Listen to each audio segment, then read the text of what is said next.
Bienvenidos nuevamente al panel de Escuela Sabática. Esta semana estamos en la lección número 6 y yo soy Daniel Perrin. Y hemos estado repasando el libro de los Salmos que realmente nos lleva de principio a fin en la Biblia y lo veremos todo. Y esta semana tenemos algunas partes realmente importantes del carácter de Dios que serán reveladas. Entonces, si nos has seguido y deseas saber más sobre cómo armamos nuestras notas y qué tenemos, envíenos un correo electrónico a ssp@3abn.org y lo que les enviarán son las notas que estamos usando aquí. Y puedes usarlos tú mismo y agregarles y dejar que te ayuden a pensar en la escuela sabática. Así que vamos a ver a quiénes tenemos con nosotros hoy. Empezando por aquí a mi izquierda tenemos a Jill Morricone. Muchas gracias, Daniel. Encantada de estar aquí. El lunes veremos justicia para los oprimidos. Está bien, gracias. ¿Y el pastor James? Bueno, me alegro de estar aquí, Daniel. Tengo la lección del martes, ¿hasta cuándo juzgarán injustamente? Ok, bueno, Ryan, eres el siguiente. La lección del miércoles es profunda y se titula Derrama sobre ellos tu ira. Está bien. ¿Y Shelley? Bueno, voy a hablar de algo muy importante. El mío es para el jueves, el juicio del Señor y el santuario. Está bien. Por lo que parece, este será un conjunto de temas un tanto pesados, pero creo que Dios nos guiará a través de ellos. ¿Estarías dispuesta a ayudarnos con la oración? Me encantaría, gracias. Nuestro misericordioso y amoroso Padre Celestial, ayúdanos a mantener siempre nuestra mente consciente de tu amor, tu justicia y tu consistencia. Señor, ahora te pedimos que nos llenes de nuevo con tu Espíritu Santo. Abre nuestros oídos para escuchar lo que el Espíritu tiene que decir. En Cristo oramos. Amén. Amén. Mientras repasamos la lección de esta semana llamada Me levantaré, nos inicia con el texto para memorizar del Salmo 12, versículo 5. Y el texto dice, por la opresión del débil y por el gemido de los menesterosos, ahora me levantaré, dice el Eterno, y salvaré al que suspira. Entonces el contexto de esta lección dice que vamos a mirar a Dios y eso será lo que Él haga en medio de la opresión. El Salmo 12 comienza con la palabra salva, ayuda. Quizás hayas pedido ayuda. Creo que la condición humana nos ha llevado a todos en algún momento a pedir ayuda. Y sé que cuando era niño y yo también tengo hijos, a veces me dicen ayúdanos. A veces es algo realmente grande y a veces es algo que digo no, tendrás que resolverlo por tu cuenta. Pero en última instancia, tengo mis ojos puestos en ellos y les daré la ayuda que necesitan. La palabra ayuda allí es yasá, que significa liberar, ayudar y especialmente salvar en la batalla. En otras palabras, la liberación que se producirá vendrá con una lucha. Habrá algo que entrará en conflicto con un enemigo. Ahora bien, la ayuda que se necesita en este capítulo del capítulo 12 de los Salmos no se centra en mí, sino en la opresión de los pobres. Y aquí es donde estamos mirando hoy esa palabra opresión. Se muestra una palabra hebrea que realmente trata de devastación, destrucción o ruina. La opresión no es solo una idea, tiene resultados y consecuencias para la vida de personas reales. Y mirando a nuestro alrededor, en nuestro mundo actual, hay alrededor de 50 millones de personas en nuestro mundo. 50 millones están en esclavitud moderna, como si estuvieran en plena esclavitud. Y el coste medio de un esclavo en el mundo actual es de entre 90 y $100 estadounidenses. 20 millones de esos 50 millones están en servidumbre por deudas. Lo que eso significa es que son libres, pero no realmente libres. Tienen una deuda que nunca podrán pagar, por lo que están encerrados en la esclavitud para pagar esta deuda impagable. 160 millones de niños en el mundo están en trabajo infantil. En los países más pobres del mundo, 1 de cada 5 niños se encuentra involucrado en algún tipo de trabajo infantil, y no hablamos de hacer la cama por las mañanas. Se trata de fabricar ladrillos, extraer oro, caña de azúcar, café, cacao, algodón, textiles y manufacturas, agricultura y minería, todo tipo de industrias diferentes.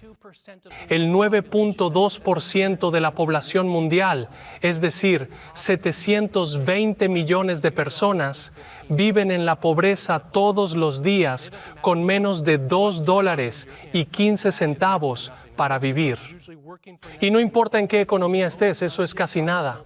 Y la mayoría de ellos suelen trabajar por casi nada en los puestos más indeseables, en el peldaño más bajo de la cadena de suministro de la que nos beneficiamos. La Biblia nos dice que Dios se interesa especialmente por los pobres, las viudas, los huérfanos y los extranjeros. Solo una declaración entre muchas de Éxodo 22, versículos 22 al 25.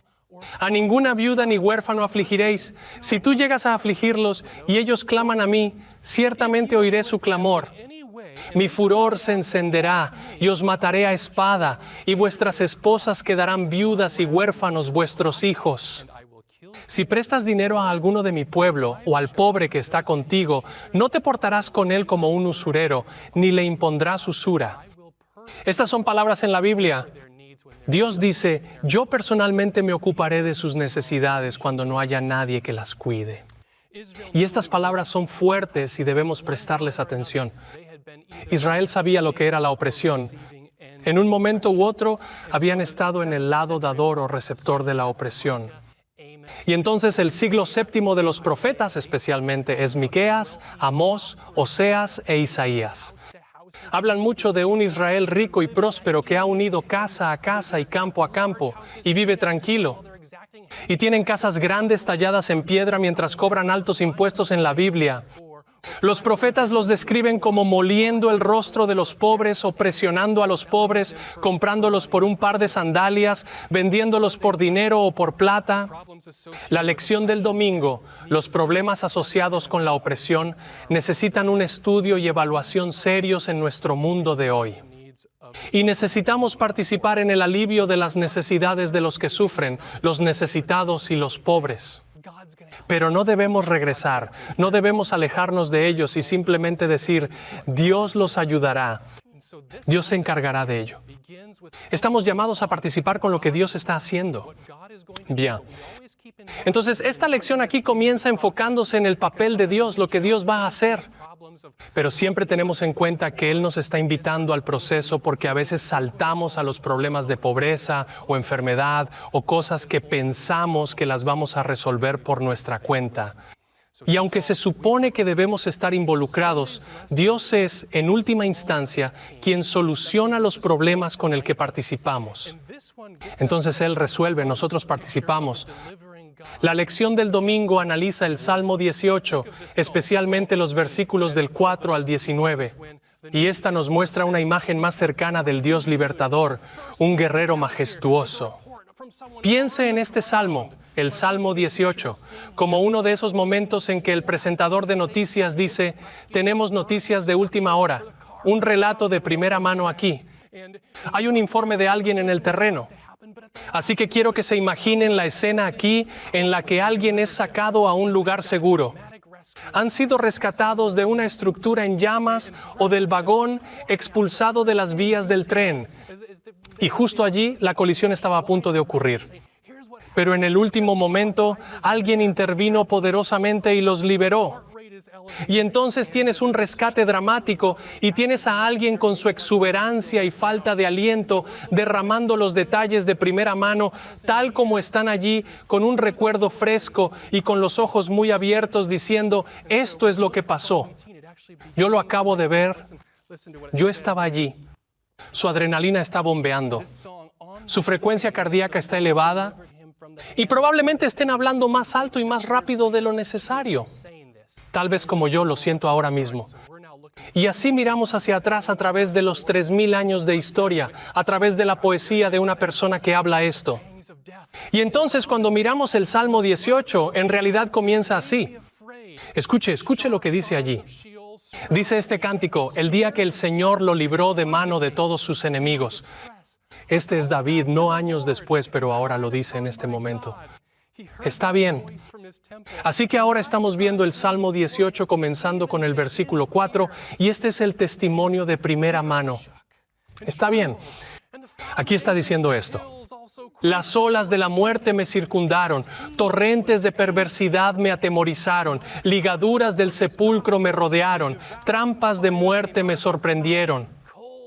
En mi angustia invoqué al Eterno, clamé a mi Dios, y Él oyó mi voz desde su templo, y mi clamor llegó ante Él, a sus oídos. La tierra fue sacudida y tembló, se movieron los cimientos de los montes, se estremecieron porque Él se indignó. Humo subió de su nariz y de su boca fuego consumidor. Carbones fueron por Él encendidos. Inclinó el cielo y descendió. Densa oscuridad había bajo sus pies. Cabalgó sobre un querubín y voló sobre las alas del viento. Puso tinieblas por su escondedero, por cortina alrededor de sí, oscuridad de aguas, espesas nubes. ¿Lo estás escuchando ahora? Él está contando la experiencia. Miren lo que pasé. Por el resplandor de su presencia, las nubes se deshicieron en granizo y centellas. El Eterno tronó desde el cielo, el Altísimo dio su voz, y hubo granizo y brasas de fuego. Envió sus saetas y deshizo a sus enemigos. Lanzó relámpagos y los destruyó. Entonces apareció el lecho del mar y se descubrieron los cimientos del mundo. Aquí está diciendo, mira, ¿recuerdas lo que pasaron? Recuerda lo que Dios hizo por ellos. Dios lo hizo por mí. Ante tu reprensión, oh Eterno, por el soplo de tu aliento. Envió desde lo alto y me tomó y me sacó de las profundas aguas.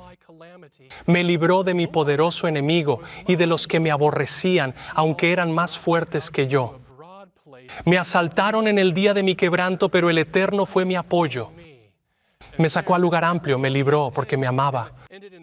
Y allí su testimonio termina en la cámara, se desplaza hacia la distancia y ves las consecuencias de lo que Dios ha hecho.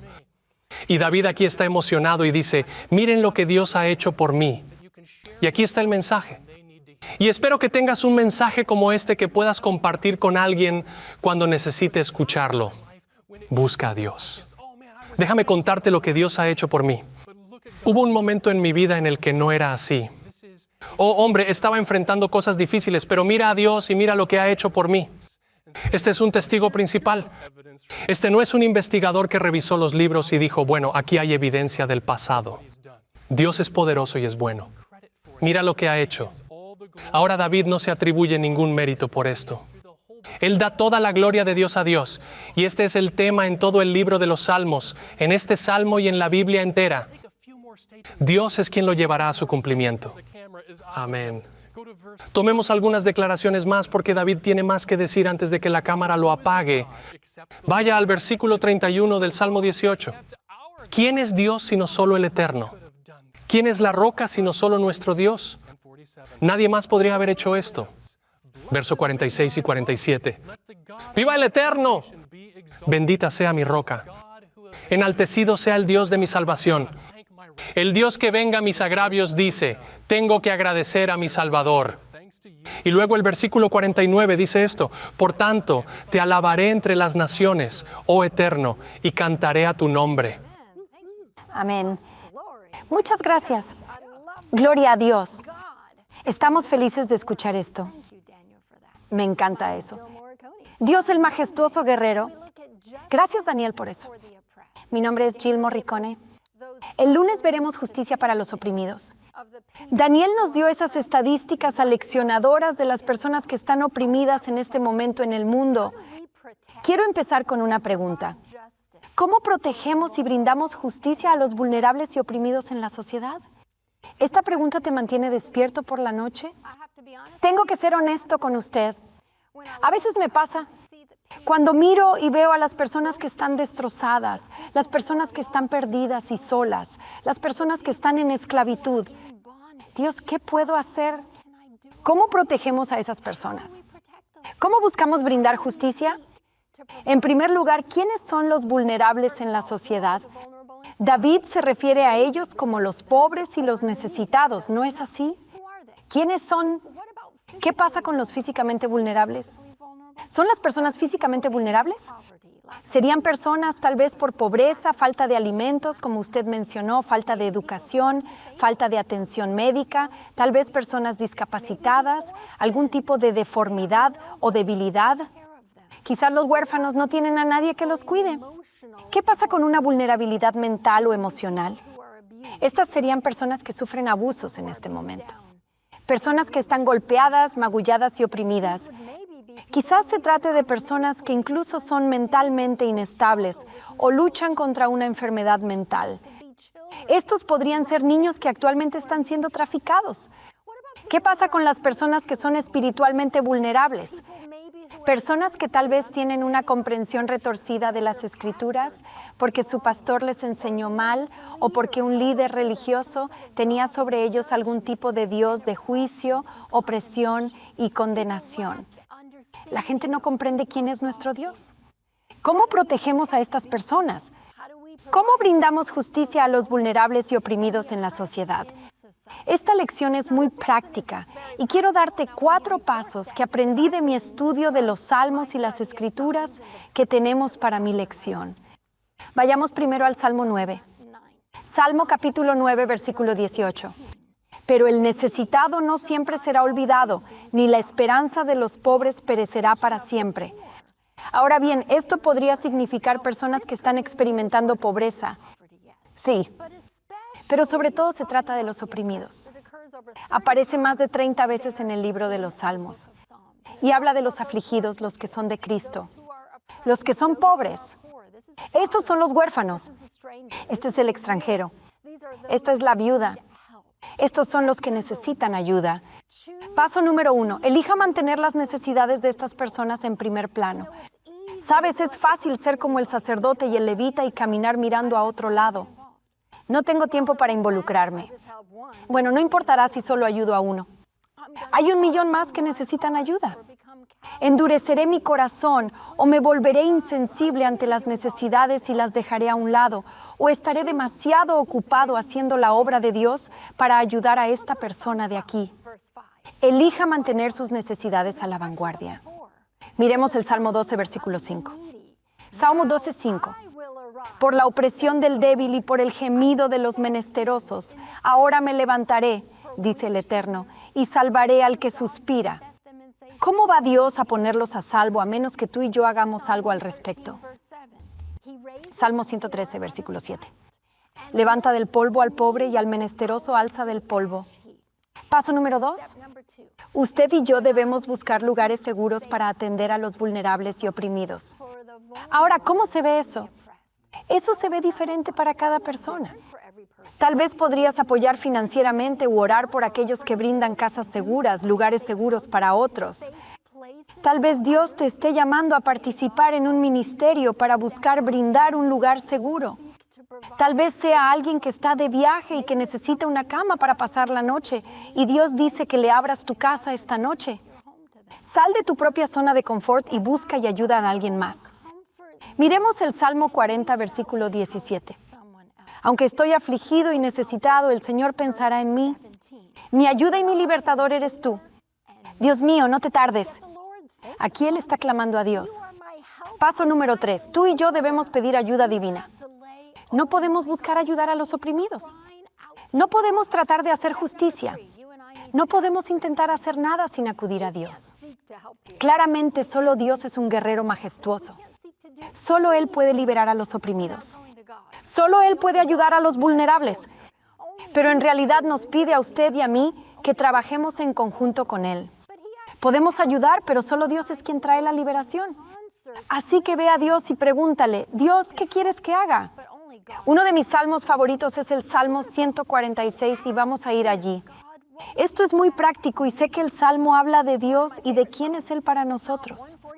Pero creo que podemos aplicarlo hoy y cómo podemos llegar a los vulnerables y a los oprimidos. Lo retomaremos en el versículo 5, Salmo 146, versículo 5. Y todo esto va de la mano con el paso número 4, que es que usted y yo debemos encontrar formas prácticas de ayudar a los oprimidos y a los vulnerables. Verso 5. Feliz el que tiene la ayuda del Dios de Jacob, que pone su esperanza en el Eterno su Dios. Versículo 6. Que hizo el cielo y la tierra, el mar y todo lo que contiene, que permanece siempre fiel. Dios es nuestro Creador, quien guarda la verdad para siempre. Dios es inmutable. Ahora se vuelve realmente práctico para ti y para mí el versículo 7, que hace justicia al agraviado. Ahora bien, podríamos decir que Dios es nuestro juez, y eso es cierto. Pero ¿cómo podríamos tú y yo encontrar justicia para los oprimidos? Quizás necesitemos escuchar y ofrecer apoyo a quienes están oprimidos. Quizás necesitemos ir a una audiencia judicial. Eso es muy práctico. Tienes a alguien que está involucrado en algo. Vas al juzgado con él y asistes a esa audiencia judicial. Quizás Dios necesite abogados. Podría ser abogado o juez y ejecutar esa sentencia o buscar defender a quienes necesitan ayuda. Tal vez podría ser un defensor y crear conciencia sobre aquellos que están oprimidos. Sigamos leyendo. Estamos en el versículo 7, que dan pan al hambriento. Ahora podríamos decir que Dios es nuestro proveedor, y eso es cierto. Pero ¿de qué manera se puede proporcionar comida a quienes tienen hambre? Hay un ministerio increíble. Han estado muchas veces en 3ABN, se llaman SALT, Servicio y Amor Juntos. Operan desde Florida. Y lo que hacen es tener remolques con duchas para personas sin hogar. La gente entra y puede ducharse. Proporcionan comida y ropa a quienes la necesitan. Y luego tal vez vayan a una entrevista de trabajo y busquen recuperarse. Tal vez necesites ser voluntario en un comedor de beneficencia local o llevar comida a las personas sin hogar o a las personas que más la necesitan. Sigamos leyendo. Todavía estamos en el versículo 7. El Señor da libertad a los presos. Entonces Dios es en última instancia nuestro libertador. Pero ¿de qué manera podemos usted y yo traer libertad a los prisioneros? 3ABN tiene un ministerio penitenciario increíble. Enviamos por correo miles de Biblias de estudio del remanente y Biblias de estudio de Andrew a los prisioneros, a aquellos que están encarcelados. Les proporcionamos literatura religiosa. Oramos con ellos.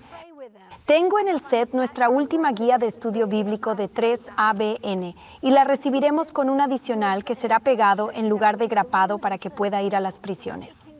¿Qué te llama Dios a hacer para apoyar a los que están encarcelados? Quizás necesites ir. Quizás necesites orar por ellos. Tal vez necesite involucrarse en el ministerio penitenciario. Avancemos. Verso 8. El Eterno abre los ojos de los ciegos. El Señor es nuestro sanador. ¿Qué podemos hacer usted y yo para brindar curación? ¿Puedes orar por los que están enfermos?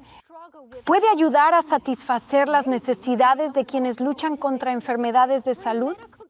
Tal vez puedas involucrarte en una organización que brinde atención médica gratuita a quienes no pueden pagarla. Avancemos. El Señor levanta a los que están encorvados. Dios es nuestro alentador. ¿A quién puedes animar hoy? ¿A quién puedes enviar un mensaje de texto? ¿A quién puedes llamar? ¿A quién puedes escribirle una carta? ¿Cómo puedes interceder por los deprimidos y desanimados? ¿A quién puedes invitar a tu grupo de estudio bíblico o a almorzar contigo y tratar de animarlo? Sigue leyendo el versículo 8. El Señor ama a los justos. El Señor es un amigo para nosotros. ¿De quién puedes ser amigo hoy?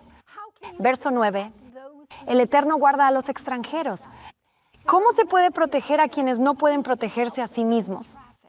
Hay ministerios que buscan ayudar a quienes son víctimas de trata, que buscan ayudar a quienes no pueden ayudarse a sí mismos.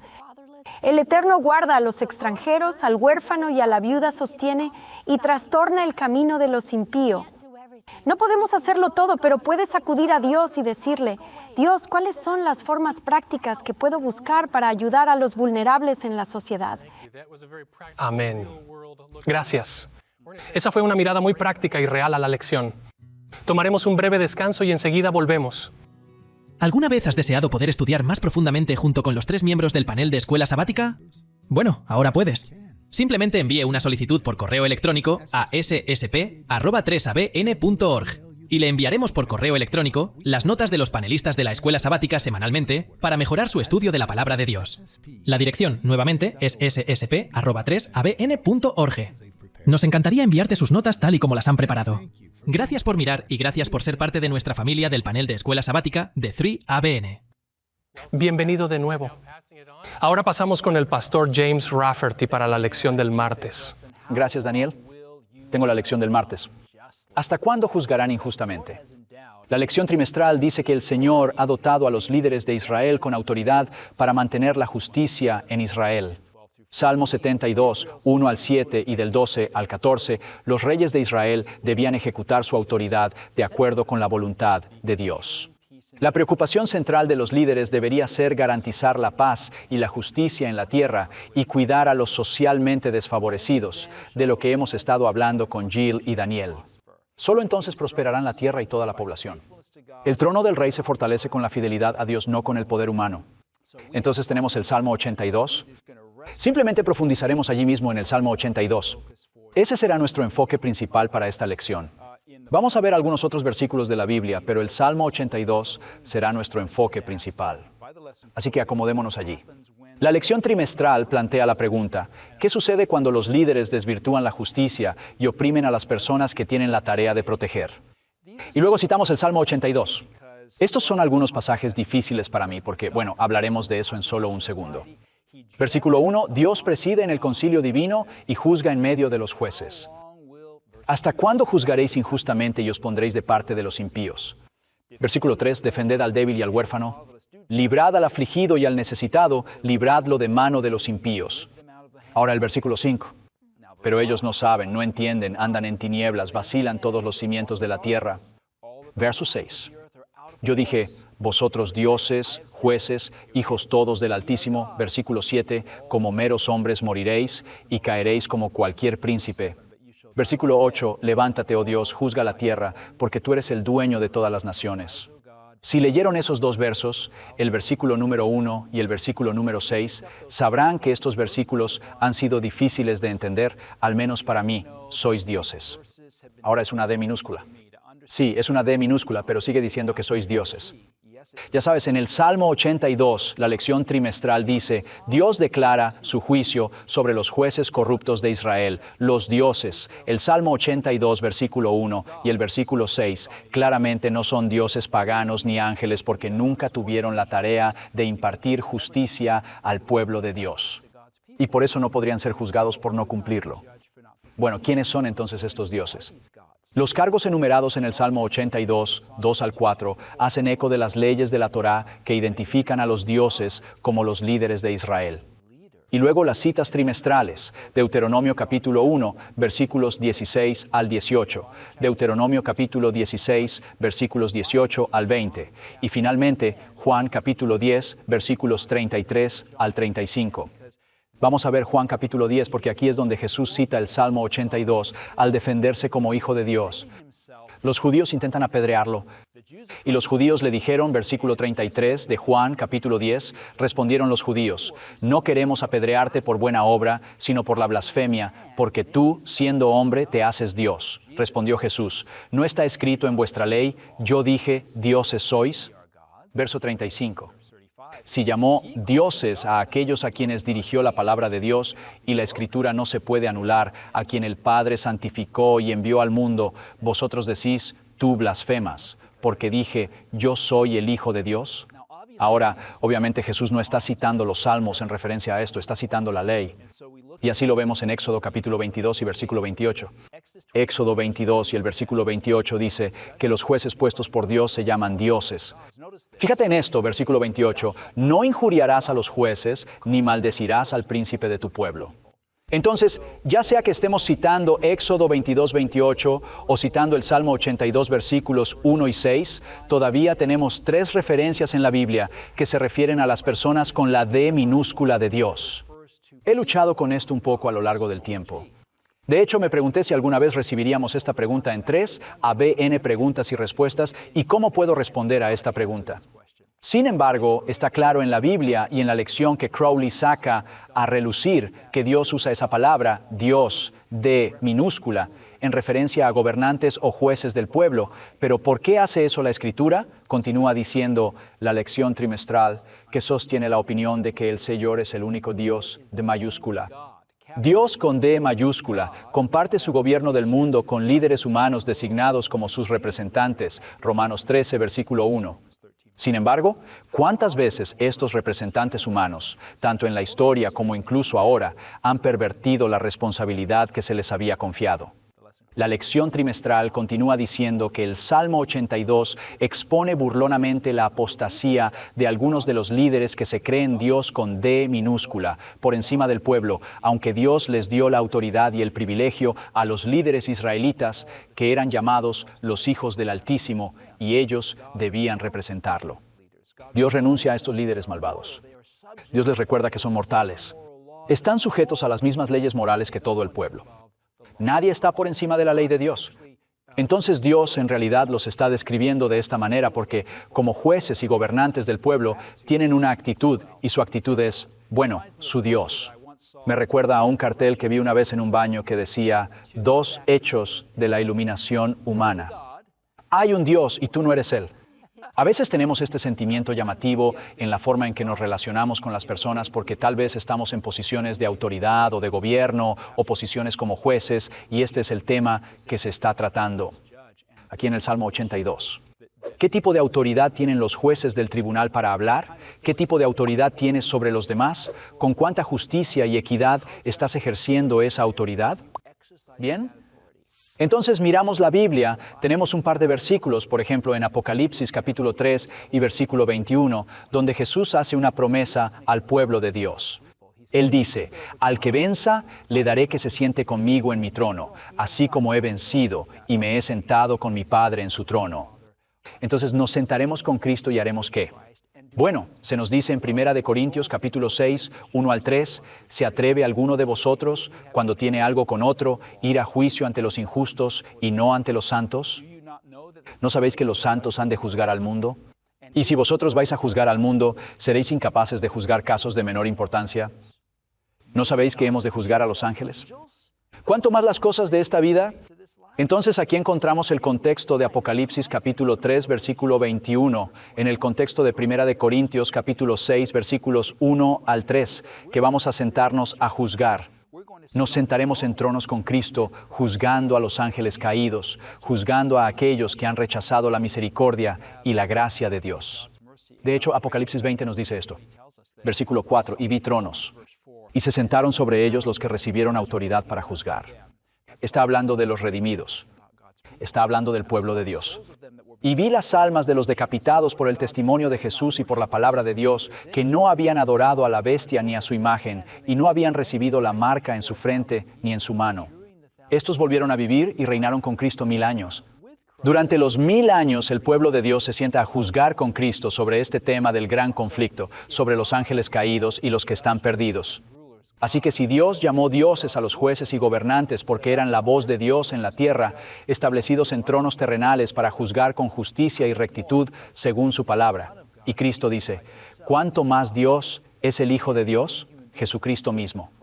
Nuevamente los seres humanos redimidos se sentarán con Cristo en su trono juzgando a los ángeles y en cierto sentido, sed como Dios que ha dado juicio al Hijo, aunque nunca seamos como Dios en el sentido de creador. Él es el único inmortal que tiene existencia propia, infinito, omnisciente, omnipotente en cualquier otro siglo en el que solo Dios es Dios. No, ellos son gobernantes. Se sientan a juzgar con Cristo. Pero, nuevamente, la Escritura no se puede cambiar, es decir, no se desarma ni se descarta, aunque a menudo he deseado que a esta Escritura pudiera faltar algo en el texto porque parece muy difícil. Pero estos versículos son irrompibles y llaman dioses a los jueces del pueblo, Salmo 82, 1, versículo 6, y también Éxodo 22, versículo 28. Sin embargo, solo en el sentido de que están sentados en tronos y juzgando en nombre de Dios, o sentados con Cristo en el juicio durante los 1000 años. No son dioses de Dios en el sentido de Dios como creador. Dios es todopoderoso. Dios es inmortal e infinito. Infinito. Y así, Jesús usa estas escrituras inquebrantables para establecer cuánto más es su posición como juez, con J mayúscula, el juez de todos, incluso de todos esos jueces finitos llamados a veces dioses. Y por tanto, Dios de todos, igual al Padre, Jesucristo, el Hijo de Dios, Jesucristo, el que es inmortal, Jesucristo, aquel ante quien todos estarán de pie en los últimos días. Porque dice en las Escrituras, porque el Padre a nadie juzga, sino que todo el juicio dio al Hijo, para que todos honren al Hijo como honran al Padre. Amén. Amén. Gracias, Pastor Rafferty. Agradezco esa hermosa lección. Soy Ryan Day y tengo la lección del miércoles titulada Derrame sobre ellos tu ira. Ahora solo voy a decir algunos de estos textos que estoy a punto de leer. Si publicara algunos de estos en Facebook y no los citara ni proporcionara ningún tipo de referencia de dónde vinieron como si vinieran de mí, la tormenta que seguiría, la gente me acusaría de ser anticristo, de haber perdido la cabeza y no tener amor ni cuidados. Y estaba leyendo estos pasajes, pensé, ¿por qué estamos condicionados a pensar de esa manera? A veces leemos estos pasajes muy pesados y profundos donde parece que el pueblo de Dios se ha quitado los guantes y están dejando salir ese lado carnal muy enojado de su naturaleza y no está bien. ¿Qué estás haciendo? Ese no es el espíritu de Jesús. Y sin embargo, creo que la Biblia nos muestra destellos y ejemplos, como estamos a punto de leer ahora, en los que hay momentos en los que Dios entiende. Él se relaciona, Él simpatiza con estos sentimientos. Y aunque son extremadamente difíciles de leer, permítanme dar un ejemplo. Salmo capítulo 58, versículos del 6 al 8. Voy a empezar con el versículo 6. Oh Dios, quiebra sus dientes en sus bocas. Quiebra, oh Eterno, las muelas de los leoncillos. Desaparezcan como agua que se va, cuando arrojen sus flechas, que queden despuntadas. Pasen como la babosa que se deslíe, como el abortivo, no vean el sol. Quiero decir, pero puedes sentir la agonía espiritual y la justa indignación que brota de este corazón, aunque es muy difícil de asimilar. Salmo 69, versículos 22 al 28, tienes el mismo sentimiento, su mesa ante ellos se convierta en lazo y su bienestar en un tropiezo. Ya han oscurecido sus ojos para que no vean y que siempre vacile su lomo. Derrama sobre ellos tu ira, el furor de tu enojo los alcance. Quede su habitación desierta y sus tiendas sin habitante. Ahora de nuevo, si lo dejáramos así, sería como wow. Cálmate ahí. Pero puedes sentir el juicio que viene de la mente de estos individuos justos, que dicen esto por el razonamiento detrás de esto. Verso 26. Porque persiguieron al que tú heriste y cuentan el dolor del que tú llagaste. Pon maldad sobre su maldad y no entren en tu justicia. Ahora bien, esto es difícil aquí. No dejes que entren en tu justicia. Sean borrados del libro de la vida y no se escriban con los justos. Quiero decir, eso sería como si yo me conectara y dijera, Señor, que este enemigo mío no vaya al cielo, que se pudra en el infierno para siempre. Bueno, esas son palabras difíciles de escuchar. ¿Bien? Pero esencialmente ese es el espíritu que surge aquí. Los enemigos de Dios están siendo llamados. Y de hecho los escritores aquí están invocando a Dios y diciendo, Señor, ¿qué vas a hacer? Por favor, conteste. Venid y dictad sentencia contra estos enemigos míos. Este es el Salmo 83, 9 al 17. Probablemente no voy a leer todo esto porque es un pasaje largo, pero sí quiero comenzar, digamos, en el versículo 13 del Salmo 83. Dios mío, ponlos como hojas ante el torbellino, como hojarasca ante el viento, como fuego que quema el bosque, como llama que abrasa los montes. Persíguelos con tu tempestad, asómbralos con tu torbellino. Llena su rostro de vergüenza para que busquen tu nombre, oh Eterno. Sean afrentados y turbados para siempre, sean deshonrados y perezcan. Salmo 94, versos 1 y 2. Nuevamente, simplemente sentando la base del hecho de que estos hombres en su interior, llenos del Espíritu de Dios, están desfogándose y compartiendo con nosotros, con Dios. Están derramando su corazón ante Dios en un salmo de oración diciendo, oh Eterno, Dios de la venganza, muéstrate. Levántate, oh juez de la tierra, da el pago a los soberbios. Y nuevamente, mientras leo esto, solo quiero arrastrarme debajo de una mesa porque es difícil escuchar esto porque hemos sido condicionados con toda la palabra de Dios que conocemos, con toda la información que tenemos del carácter de Dios. Nuevamente, incluso la destrucción de los malvados al final de los tiempos, ¿cómo se llama? Los extraños actos de Dios. Así que es como si quisieras decir, hermanos, cálmense. ¿Qué estás diciendo? Pero esto es lo que encontramos a menudo en los salmos. Es parte de los salmos. Es parte de la ira, la justa indignación que los justos tienen frente a las injusticias y todos los actos de ira, la crueldad y la opresión que se ha ejercido contra los justos. Y así, incluso en el Salmo 137, y este me resultó difícil leerlo, Salmo 137, versículos del 7 al 9. Acuérdate, oh Eterno, de los hijos de Edom en el día de Jerusalén que decían, arrasadla, arrasadla hasta los cimientos, hija de Babilonia destinada a la destrucción. Aquí lo tienes, feliz el que te dé tu merecido, el pago por lo que nos hiciste. Feliz el que tome tus niños y los estrelle contra las rocas. ¡Guau! Pero la lección resalta y dice que la retribución de Dios se mide con justicia y gracia. Los hijos de Dios están llamados a orar por quienes los maltratan e incluso a esperar su conversión según el Salmo 83, versículo 18 y por supuesto Jeremías 29, versículo 7. Tenemos que equilibrar lo que acabamos de leer. Esto es algo muy pesado. Es bueno. Sin embargo, la lección continúa diciendo que mientras buscamos adaptar estos salmos a la norma bíblica de amar a nuestros enemigos, eso es lo que dijo Jesús, ¿verdad? Debemos tener cuidado de no minimizar la experiencia agonizante que en ellos se expresa. Dios reconoce el sufrimiento de sus hijos y les asegura que preciosa a los ojos del Señor es la muerte de sus santos. En otras palabras, Dios no mira la opresión. Él no mira las injusticias que se cometen contra los justos y se hace de la vista gorda, sino que traerá la justicia adecuada porque es un Dios justo. El juicio divino obliga al pueblo de Dios a alzar la voz contra todo mal y buscar la venida del reino de Dios en su plenitud.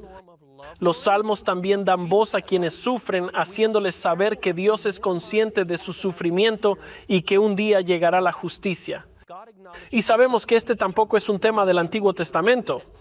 Sé que algunas personas han leído textos como este y dijeron que el Dios del Antiguo Testamento es un Dios enojado, ya sabes, vengativo. Pero también vemos que estas cuestiones surgen incluso en el Nuevo Testamento. Por ejemplo, aquí les daré solo un par. No tengo tiempo para leerlos todos, pero lo haré, lo dejaré claro aquí. Apocalipsis capítulo 6, versículos 9 al 11 allí mismo, dentro del contexto del quinto sello. Dice cuando Él abrió, estos son los versículos 9 al 11 de Apocalipsis capítulo 6. Cuando Él abrió el quinto sello, vi debajo del altar las almas de los que habían sido muertos por la palabra de Dios y por el testimonio que habían dado. De nuevo se cometen injusticias contra ellos. Pero el versículo 10, y clamaban a gran voz, ¿hasta cuándo, Señor, santo y verdadero, no juzgas y vengas nuestra sangre de los que moran en la tierra? Entonces le dieron a cada uno un vestido blanco y se les dijo que descansaran un poco más de tiempo hasta que se completara el número de sus consiervos y sus hermanos, que también habían de ser muertos como ellos. Básicamente Dios está diciendo, mira, espera un poco más porque la justicia vendrá. Y esto es normal incluso para todos nosotros, por mucho que tratemos de seguir a Dios y tratemos de comprender su voluntad y tratemos de comprender todas las injusticias y las cosas que se cometen contra los justos. No puedes quitar el hecho de que a veces nos encontramos clamando a Dios y diciendo, Señor, ¿seguirás permitiendo que esto suceda? ¿Alguna vez habrá un final para esto? Vas a traer un juicio justo contra aquellos que oprimen a otros, que han herido y destruido a otros. Y creo que esto es algo completamente natural que la Biblia está sacando a relucir aquí. El libro de los Salmos resalta una y otra vez que esto no es necesariamente algo malo. Pero obviamente debe mantenerse dentro de un equilibrio perfecto de comprensión de no desear necesariamente estas cosas de una manera desequilibrada e injusta, sino más bien según el justo juicio de Dios. Señor, haz justicia apropiada. Incluso en Apocalipsis 16, versículos 4 al 7, vemos a Dios permitiendo que se derrame una plaga en los últimos días aún por venir. ¿Y cuáles son sus comentarios? ¿Qué dice ahí? Por cuanto ellos derramaron la sangre de los santos y los profetas, también tú les das a beber sangre, pues lo merecen. Y oí que desde el altar respondían, cierto, Señor Dios Todopoderoso, tus juicios son verdaderos y justos. Y a veces incluso en nuestra humanidad clamamos a Dios y decimos, Señor, ¿por qué permites que esto suceda? Pero creo que lo más importante que vemos aquí en este mensaje titulado Derrama sobre ellos tu ira. Señor, derrámalo con justicia. Eres juez. Confiamos en ti. Ponemos nuestra mano en la tuya y sabemos que harás lo correcto con tus santos. Bien. Era pesado lo que estabas pasando, pero tengo que decir que crecí en una iglesia en la que me enseñaron que el Dios del Antiguo Testamento era el Dios de la ira. El Dios del Nuevo Testamento era el Dios del amor. En que el Dios del Antiguo Testamento era el Dios del juicio. Y el Dios del Nuevo Testamento era el Dios de la misericordia y paz. Y nos estamos perdiendo el punto. Soy Shelley Quinn. Tengo la lección del jueves, el juicio del Señor y el santuario. Quiero sentar las bases para esto, porque tenemos que deshacernos de nuestras opiniones preconcebidas. Tenemos que dejar de contar esa historia erróneamente. Antes de comenzar, recuerda esto. La Biblia dice, Dios es amor. La Biblia dice, Dios es luz. Ese es su carácter justo. La Biblia dice, Dios es justo. Él es justo. Él y todos sus caminos son perfectos. Él juzga sin parcialidad. Él gobierna por amor. Nunca fuerza y tiene límites en el amor. Se llaman sus 10 mandamientos. Son la carta de su gobierno de amor. Ahora se encuentran todos en Génesis. Estos no eran nuevos en Éxodo.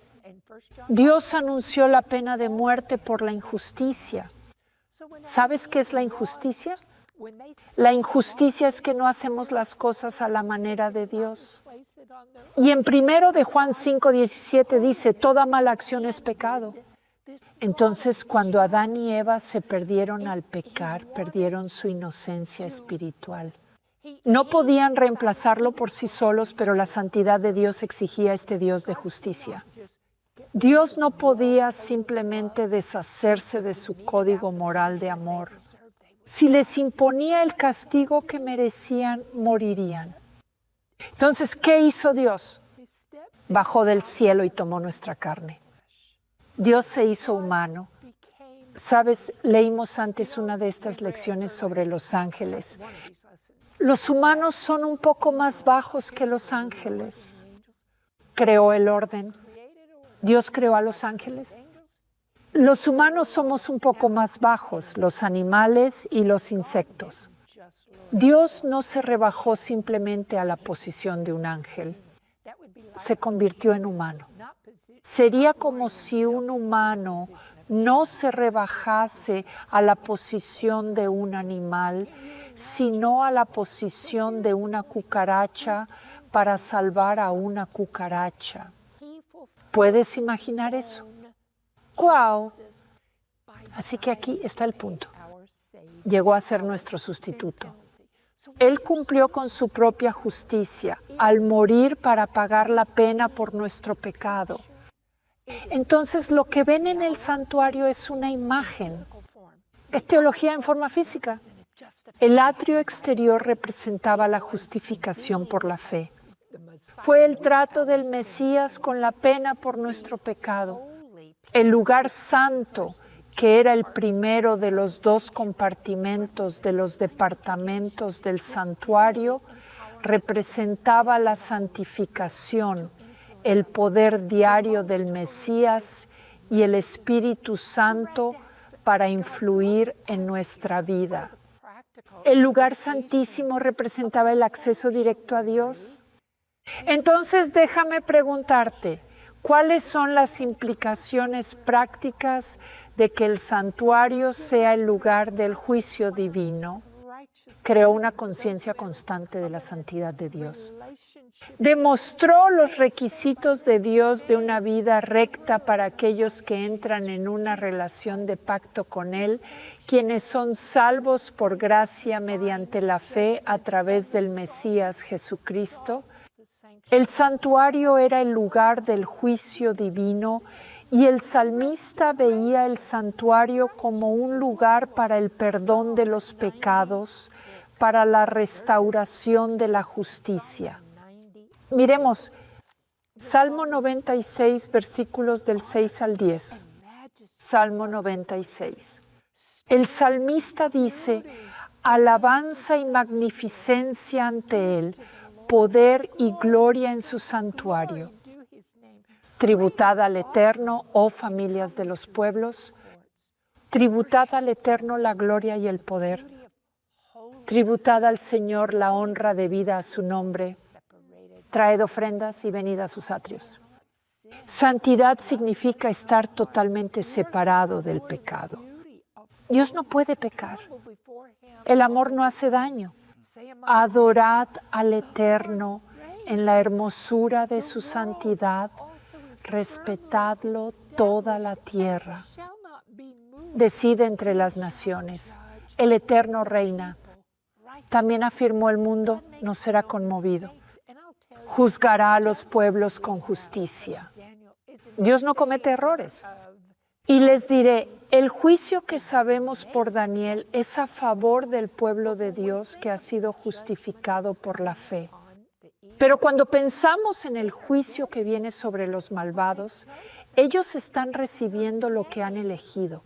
Están recibiendo las consecuencias del estilo de vida que eligieron. Rechazaron el modo de vida de Dios. No se someterían a Él. Entonces, cuando vemos el juicio final, Dios está siendo justo. No está siendo parcial. Isaías 55, 59. No vamos a ir allí, pero déjame darte estas referencias. Isaías 59, 15 al 20. Hay una hermosa descripción de cómo Dios intervino a través de Cristo. En el versículo 17, Isaías 59, 17 dice: Cristo se vistió de justicia como de coraza. Y en el versículo 18 dice: de acuerdo a lo que hicieron, así retribuirá con ira a sus enemigos y pagará a sus adversarios. Entonces el salmista vio el santuario como un lugar de perdón, un lugar de restauración, pero también como un lugar donde los malvados recibirían venganza, los impenitentes recibirían venganza. Salmo 99, versículo 8.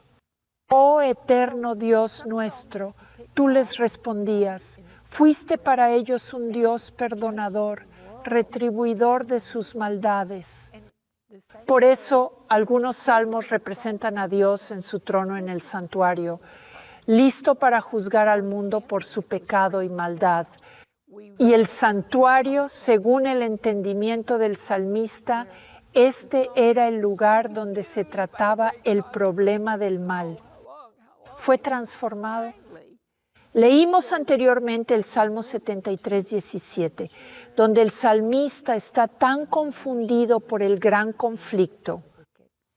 ¿Cuánto tiempo? ¿Cuánto tiempo? Y luego finalmente dice que fue al santuario de Dios. Y entonces comprendió el fin de los malvados. Entonces el ministerio de Cristo ahora mismo en el santuario celestial es una buena noticia para nosotros. Romanos 8:34, ¿quién condenará? Cristo es el que murió, más aún el que también resucitó, el que además está a la diestra de Dios e intercede por nosotros. Y Hebreos 7:25 dice, por eso puede también salvar eternamente a los que por medio de él se acercan a Dios, ya que está siempre vivo para interceder por ellos. Por favor, comprenda esto. Déjame darte una cita de Kathleen Falsani. Ella es una periodista estadounidense. Ella dice que la justicia es obtener lo que merecemos. La misericordia no es recibir lo que merecemos. La gracia es recibir lo que no merecemos en absoluto. Dios cumplió su propia justicia al morir por nosotros para poder seguir siendo justo y ser el justificador. No temas al juicio de Dios si tu corazón es recto ante Él. Pero si no es así, hoy es el día de la salvación. Vuélvete a Él ahora, confiesa tus pecados y arrepiéntete. Amén. Gracias, Shelly. Y gracias a cada uno por su trabajo en la preparación y el intercambio. Nos quedan unos minutos para algunas reflexiones finales. El título de la lección es Me levantaré. Y hablamos de cómo Dios se levantará. Pero solo quiero preguntarles, ¿hay formas en las que puedan levantarse y llegar a las personas vulnerables de sus comunidades? Amén. Lección del martes, ¿hasta cuándo juzgarán injustamente? Ya sabes, Dios quería que no juzgáramos. Él juzga. Hemos fracasado estrepitosamente, pero al Hijo del Hombre, hecho hombre y siendo Dios, se le ha encomendado todo el juicio. Y así podremos ver un día en el que Dios juzgará con justicia. Amén. Segunda de Timoteo, capítulo 2, versículo 15, nos recuerda que debemos estudiar para mostrarnos aprobados. Habrá cosas con las que nos encontraremos en la Biblia, como en mi día, hablando de indignación, para la cual a veces no tenemos todas las respuestas. Pero a medida que continuamos aprendiendo, creciendo y estudiando el corazón de Dios sobre este tema, se volverá cada vez más claro con el tiempo. El Salmo 96, versículo 10 dice, el Eterno reina. También afirmó el mundo, no será conmovido. Juzgará a los pueblos con justicia. Amén. Amén. Ya sabes, mientras miramos el mundo de hoy, podemos decir que el pecado todavía prevalece. Al menos así parece. Hay opresión. Hay injusticia a nuestro alrededor, pero no será así para siempre. Ahora mismo, aquí, cada semana, esperamos y decimos, Señor, esperamos con ansias lo que vas a hacer. Pero en un futuro no muy lejano, sabemos que miraremos hacia atrás y diremos, Señor, justos y perfectos son tus caminos. Señor, tus obras son maravillosas. Justo y verdadero, oh Rey de los santos. Entonces tal vez ahora mismo estés en una posición en la que eres uno de los que dice, Señor, ¿cuándo vas a actuar? Quiero recordarles que Dios dice que Él vendrá por cada uno de su pueblo, cada uno de sus santos. Y comuníquese con quienes lo rodean. Para aquellos de ustedes que, como dijo Jill, miran a su alrededor y dicen, ¿qué puedo hacer? Dios tiene algo para que usted haga en su comunidad. Hay personas a tu alrededor que necesitan ser levantadas. Y puedes hacer eso por ellos. Puedes llevárselo. Quiero compartir contigo un salmo aquí justo al final. Salmo 57, verso 10. Dice, porque tu amor es grande hasta los cielos y hasta las nubes tu fidelidad. Eso nos lleva a la lección de la próxima semana, la lección número 7, que se titula, Tu amor es grande hasta los cielos. Estoy deseando que llegue ese momento.